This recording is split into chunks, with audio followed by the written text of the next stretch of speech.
Millions of buyers are sitting on the real estate fence because they're waiting for the market to turn their way. But at the end of the day, you're ready to buy a house when you're ready to buy a house. When your walls are closing in on your growing family, or when the house is too big because your kids have moved out. When you're sick of paying someone else's mortgage, or when it's time to retire somewhere new. Buyers can't wait for a market shift. They need a clear path forward and wisdom from real people. That's where How to Buy comes in.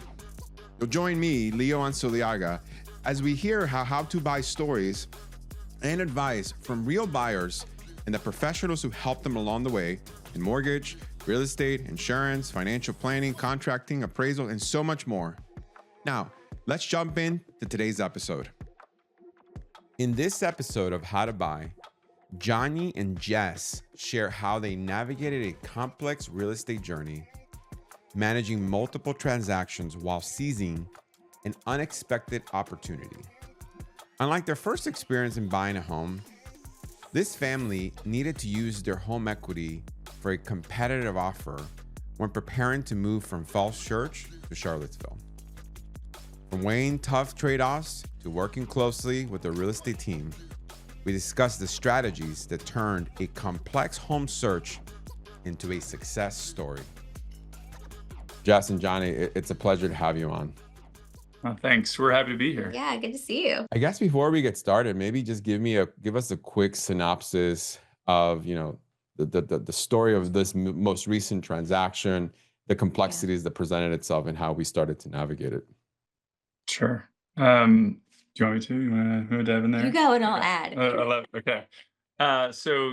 We decided to sell our home in Falls Church and move to Charlottesville for a number of reasons: work, family, etc. But I think the complexity for us, this is our first time we purchased a home, and you guys worked with us for that, but we were in an apartment, so that was a different thing. This was selling a home and buying a home, and we needed the equity, like you said, out of our home in Falls Church to be able to put towards the home in Charlottesville.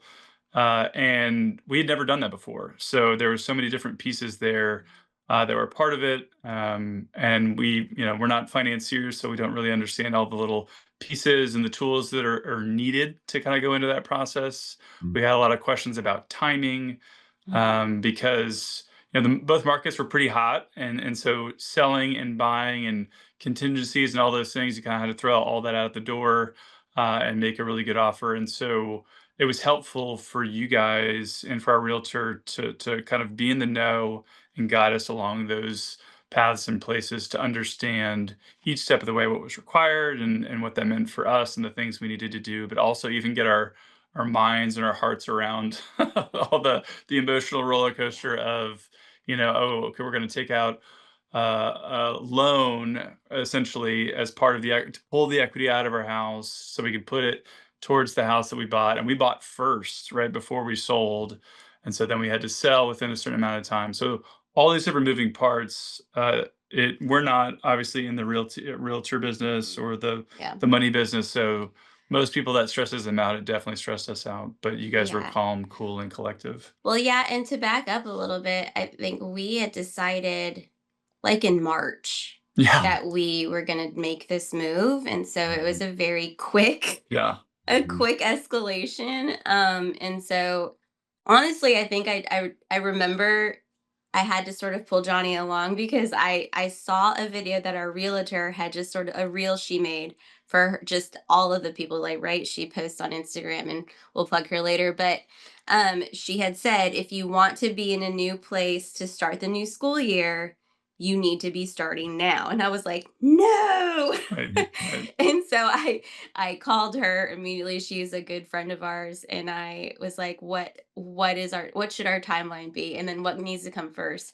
And I think that's when I had emailed you too, to be like, okay, we need to get something together. And I think that next weekend we had started to look at houses in Charlottesville. Because we were thinking about building, we were thinking about, a lot of different things. And so we had our friends going to open houses for us. So I think start of April, we we talked to Kelly and we had houses, and so we found a house that we maybe wanted to put on an offer on, and we hadn't talked to you about approval yet. Right. So it Yeah. was like, I think it was like 48 hours. Like, okay, we need all of our stuff in, and we need an approval letter to put in an offer, and we need to make it a good offer because there's going to be multiple offers.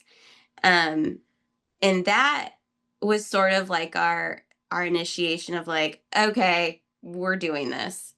Um, so yeah, it was a lot of anxiety, and I was like, I had to tell Jonny, okay, no, I think we need to talk to Leo. Yes, I do remember that. Yeah. Yeah, I mean, and I think to what you're saying, to your point, right? It's like there's a part of our brain called the reticular activator, right? Things that are important to us, we start to obviously notice and pay attention to, right? And it wasn't until Kelly prompted the school season is coming that thought that you've probably had been, perseverating on, for perhaps 2 or 3 months prior became real, and the timeline sped up pretty quick. You know, if you had to do it all over again, I mean, I know the answer to perhaps, some suggestions here, but I would like to hear from you. Like, how would you have done that differently, right? Like, what would you have done differently in terms of like starting earlier? Like, one of the hurdles that clients have is like, gosh, I don't want to talk to Leo right now. Like, this thing is going to get real pretty fast. Yeah. My credit's going to get pulled, right? But what they Right. don't realize is that the perfect house shows up, and now we're full throttle. Yeah, What I no, mean? Like, totally. Yeah, no, I absolutely, I do feel like you need to be one of the first phone calls, right? Because if I'm even going to start looking at houses, I need to know what my cap is, yeah. so I don't dream too big, and sort of temper my expectations a little bit more. But even all the different logistical parts of, like, for us, we moved out of our city, and so that had implications for jobs and our ability to cover a loan and those sorts of things. And there's just different pieces to understanding different ways. Because I think one of the things that I've learned working with you twice now is there's lots of different ways to go about this, and you guys are really adaptable and flexible. There's no one way, and so for us to say, okay, we're selling our house, we're buying another house. I think if I had to do it over again, I'd probably ask a lot more questions of you off the front end. I think I would have said, "Hey, what are the options that we have? What does pulling equity out of our home look like? What would be your suggestions as to how we go about that? Mhm. Which costs more or less?" Um, yeah, and just having a longer runway, like just said, of having those things sort of buttoned up or tightened up, so that we can feel better about the decisions we made, whether that's buying a house first and selling second, or the inverse of we're going to sell now and then we can go full throttle and be aggressive to buy. So Yeah. Yeah. probably those things. Yeah, and I think, it's something interesting. There's a rule called the 50% rule, right? That a lot of like in my industry talks about, right? And I think if you're spending, some time on Zillow or Redfin, and just kind of looking, perusing through the listings, right? And there's an idea that perhaps in the future, right, 12 months, 14 months, 16 months, that you might be doing something. The 50% rule says that you cut that timeline in half, right? Because that timeline is usually half of it, right? Yeah. So consumers or clients, they don't want to bother, people like myself, or b, this thing becomes very serious very fast. That's what at least they think. But to your Yeah. point, like, the opposite is also true, right? It's like, okay, well, now we have to learn on the fly. Now we have to like, full speed ahead, and we have full-time jobs, right? So Yeah. that becomes a little bit of a headache. I think one of the things that I think that's unique in your scenario, and I think if we were to do this all over again, I would say, that 50% rule is critical. Whatever your timeline is, whatever you're kicking the idea around, okay, cut that in half. It's 12 months. Okay, it's usually 6, right? So you Yeah. want to start earlier. And then Yeah. number two, it's like talk to someone that you trust, right? Talk to a Mhm. mortgage professional that you actually trust and say, okay, look, we're kicking this idea around. I don't know what kind of questions to be asking about this. This might not even come into fruition, but Yeah. like, what are your thoughts? That's kind of what you're saying, right, Johnny? Yeah, for sure. Because I do feel like the non-finance person thinks that the money part is just so heavy, and like, but this is like all pretend still. Why do I need to get them involved?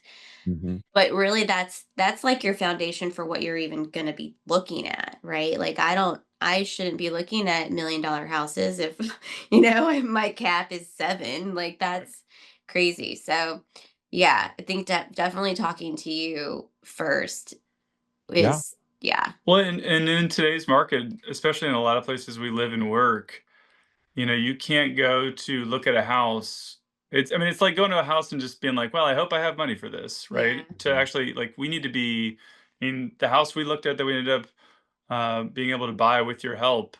It was open for 1 weekend. We saw it along with a handful of a bunch of other people. They had multiple offers. We had to Mhm. decide basically the first time we saw it whether we wanted it or not and make an aggressive offer. If you haven't done the work leading up to that point, you're kind of just making stuff up on the fly, and Yeah. that's not a good feeling for us Mhm. for sure, and probably not a good feeling for you guys as well. Just trying to work the math in real time to make it work. So I think given people stress levels with this sort of decision, it's Yeah. always better to have more information as you go into that. Yeah. Yeah, and I would also say, like, to piggyback on what you both said, practically speaking, one of the things that I think every home buyer, that they know they're not going to be there for the next 30 years. So interesting stat, right? According to Mhm. the Census Bureau, you're going to make a move every 9 to 14 years, right? Right. So the chances of you seeing this entire thing to full term is probably very small. But one of the practical things that I think could, had we done this, over again, is this, right? Take out a home equity line of credit and just let that thing sit. Yes. Yeah. Like Yeah. that way you have access to the liquidity as much as quickly as possible. And I think that's one thing that a lot of clients in your shoes should be thinking about right off the get-go, right? It's like, okay, Right. a home equity line of credit frees up the liquidity. We're not paying any payments on this thing until we draw Right. on it. But that variable could totally mitigate a lot of the friction that people that are looking to buy before they sell run Yeah. into. Can you talk a little bit Right. about that? Totally. Yeah. Well, and I think like that specifically is something that nobody really knows is an option, right? Like, and we didn't know any of those options existed until we did have those first conversations with you. Um, but I yeah. would say, and we moved so quickly Mhm. that, to your point, like if we had probably come to you earlier and said, "Hey, we're thinking about moving, and the equity in our house is part of what we need in order to purchase a home, just given the prices here." I know you would have said that. I've been like, "Hey, let's get a HELOC and lock that sucker down now. That way we don't have to Mhm. worry about it because that's how we do it. That's Hmm. the preferred way." But we moved so quickly, and honestly, it happened so quickly too. Where I didn't envision looking for out. We looked for early, but I didn't envision finding something Yeah. quickly. Where it was Mhm. like, oh no, now we really have to make some moves differently. And so yeah, to your point, Yeah. I totally agree. That's something. If you're trying to pull equity out of your home in order to purchase another home, that should be like Like step step one. one. Yeah. For Yeah. sure. Yep. Yeah, yeah, Yeah. and I think safety and liquidity is important because we can't scratch money out of the walls of our houses, right? Right. Right. It's a Right. Yeah. transaction that happens, and when the parameters change, like, I mean, let's hypothetically you wouldn't have bought another property. Having access to that liquidity, which most financial advisors would advise, is critical, right? And so Yeah. that one little piece, I think, can make a whole difference in the world. Because I think, to your point, once your reticular activator starts to go into third and fourth gear, I mean, the home shows up, and now we're Yeah. not now we're scrambling, right? Now we're actually Yeah, Yes. totally, which is what happened to us, right? Like, we didn't get that first house, so then I think we took a break. We were like, "Yeah, okay, we'll find something later." Right. When it really should have been like, "All right, let's just get everything ready to rock." aligning yourself with professionals that you trust that have a Mhm. process in Yeah. place for that. It's super, super critical because, look, as intense as this time frame was, and the variables that we needed to address, and within that time frame were obviously variables that were important. I think having a predictable process along the way is super, Yeah. super critical, right? Yeah. um you know but then obviously we find a house, and we can absolutely pick up the speed. But having someone that you can trust that can actually, like, walk you through Yeah. that process is important. um Yeah. Talk a little bit about this, because I don't think a lot of people understand this, right? I've said this to you guys in the past. I've said this to you during the transaction, but it, picking the real estate professional that's going to represent you is Mm. is so equally as important, Yeah. right? Like, I don't think Kelly would ever, brag on herself here on Yeah. a podcast, right? So let's maybe talk a little bit about her, like, your friend, that you hired. I mean, great. I mean, we probably have I have tons of friends that are in the industry, right? Right. Sure. But I chose one particular person to represent me.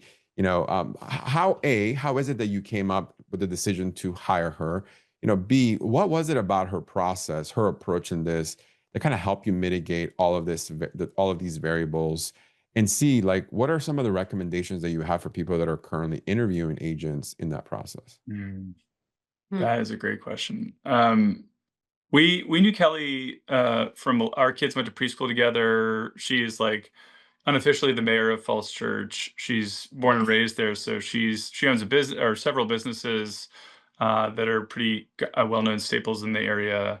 Our kids play sports together, so when we started to think about and honestly, the person that we'd used before to purchase our first home isn't really doing much of real estate anymore. So it was like all those factors sort of Yeah. coming to fruition.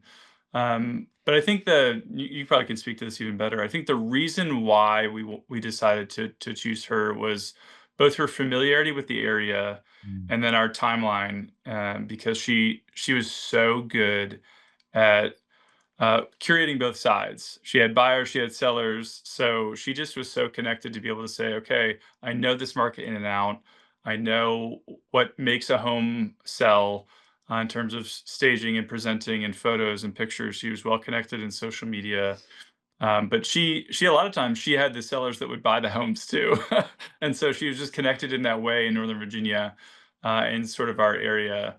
Um, and I think just you can add to this too. I think that the thing that I would advise people, uh, you want an expert, and by that, obviously, with somebody that's going to help you buy or sell a home. And by that, I mean she knew the questions to ask us in Mhm. order to help us sort and figure out, really touchy things like.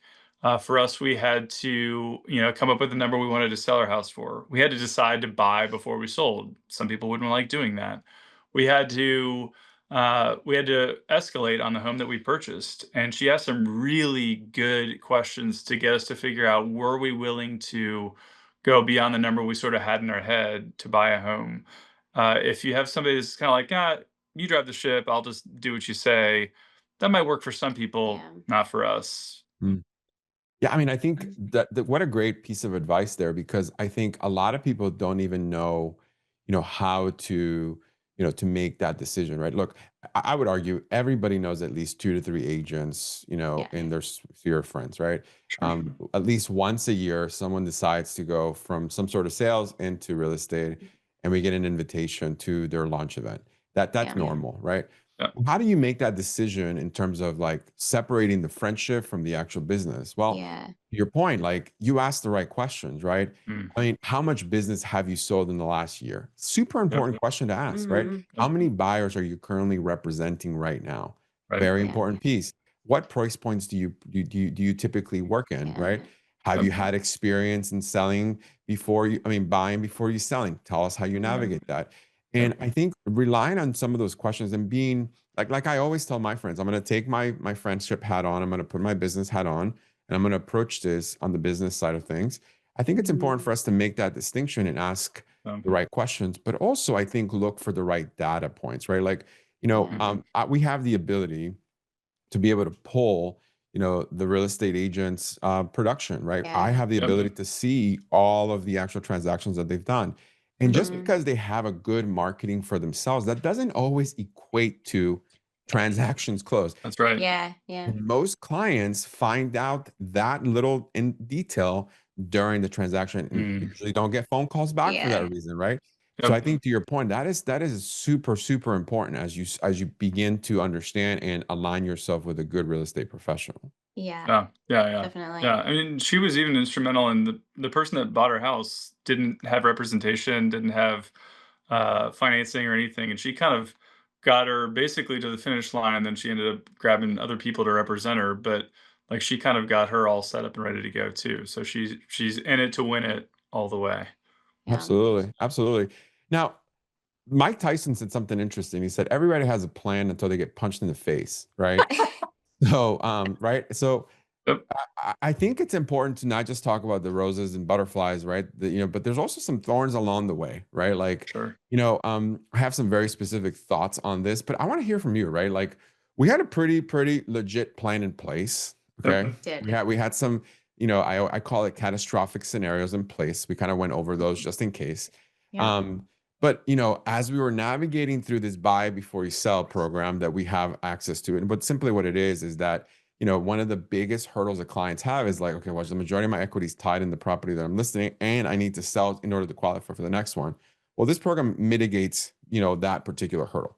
That said, there are, variables that we need to account in that process, and things to mitigate. So we have a crunch timeline. We have some variables that we're navigating through. How did you approach that? And maybe like a good suggestion or wisdom that you can provide to clients that perhaps think that this thing is going to be a walk in the park. Talk a little bit about those variables. That's good. Okay, so I mean, with a especially in that scenario of buying before you sell, you're going to need to do some financial tool to be able to get the equity out of your home, and so it's going to be a bridge loan or a HELOC depending on timing. And so I guess the reality of that is, number one, it is a loan you're going to have to pay back, and so depending on once you pull on that, which is when you purchase your home, that clock starts, and then you're going to have to pay on that. So most people, I don't know that they necessarily think about that until they have to. So just realizing, the reality is if you're buying and selling in a certain window, there's the reality where you could be paying your old mortgage, you could be paying your new mortgage, and you're paying the tool that you pulled the equity out. So, just go full bore knowing that's a possibility for however long it takes to kind of wrap up both ends. I think that's helpful to remember. And then I guess the other pieces of that were relevant, at least to us, is if you're moving a long distance and jobs are changing, that affects your ability to get a loan to a certain amount that you might have been, used to where you live because you both had jobs. Because in this case, Jess was having to get a different job and wouldn't have one in the location we were moving. So that adjusts your loan amount, and then that adjusts where we're for us, because all of our equity was tied up in the home that we were selling. We had to sort of figure out where we were getting cash temporarily, right, in order to close on the home that we purchased.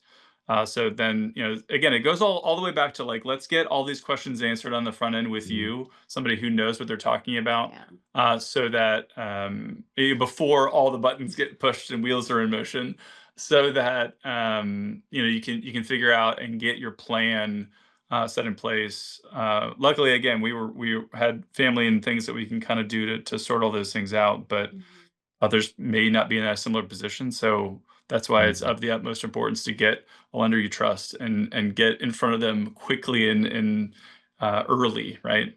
Well, and a realtor that knows that stuff too, Yes, right? yes. Like it's super helpful for Kelly to know our situation, to know what we're dealing with on your end, right? Like even to talk to you so that you guys can just like Right. be on the same page, knowing what to expect and what sort of trajectory to push us to, right? Because Right. I'm like sometimes we're just sort of like, winging it, and you guys are like, no, this is what we need to be Right. doing. Right. Yeah, so a realtor that understands both sides is also super important. Mhm.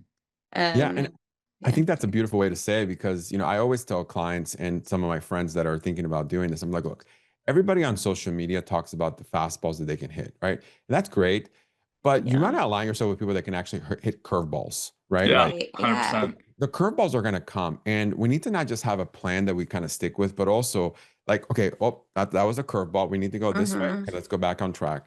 Because Yep. Yeah. oftentimes, like, there's so many variables. I think the number is like 36 or 26 people that you're going to interact in any real estate transaction at any Yeah. given moment, right? And when you Yeah. start to think about it, I mean, they're variables after variables after variables. Yes, Yeah. plan ahead. Proper planning prevents poor performance. But when you're in the trenches, make sure that you align yourself with someone that can actually hit those curveballs. And then Yeah. number two, mitigate the risk on your end, right? Like, because at the end of Yes. the day, that is super important. And I think, Johnny, you mentioned something I think most people don't also think about, and that's frequent communication, right? So when Yes. when stress levels are high, the last thing you need is a silence, gap, right? You want to make sure you have like Yeah. communication more frequent to make sure that we're asking the right questions, make sure that we're actually, mitigating risk and ultimately coming up with a solution. Anything Yeah. you want to add on that? I think that's what you guys are great at. Both Yes. you and your team and Kelly, experts in their fields. Yeah. No question was a dumb question. Willing to answer things, especially like you said, in the stress levels of answering the same question multiple times, especially if it wasn't clear to us. And sometimes explaining things to us and then we didn't really understand it and then coming around to answer that same question in a different way. Yeah. But yeah, I mean, it's scary, if you're like, I'm buying and selling a home, I'm going to be up for 2 mortgages potentially, I hope this thing sells before we have to pay on our loan and all those different things. You want to make sure you kind of know, eyes wide open, how that's going to work. But you also are people too, right? You're not robots that kind of just do transactions. And so you both, I think that's the thing we appreciated, is that both of you and your team care about us and want to see this transaction succeed and are willing to go above and beyond to make sure not only that that works and happens, but also that we're cared for in the process. Yeah. Well, this was such a fruitful conversation, and I think it brings so much value to the community that we're serving. I can't thank you enough for allowing us yet again to walk alongside of you in this journey, and most importantly, help you, with, let's be honest, one of the biggest and most stressful financial investments that any borrower is going to make in their lifetime. Well, thank you again, guys, for your contribution today, and we appreciate it very, very much. Oh, absolutely. Anytime.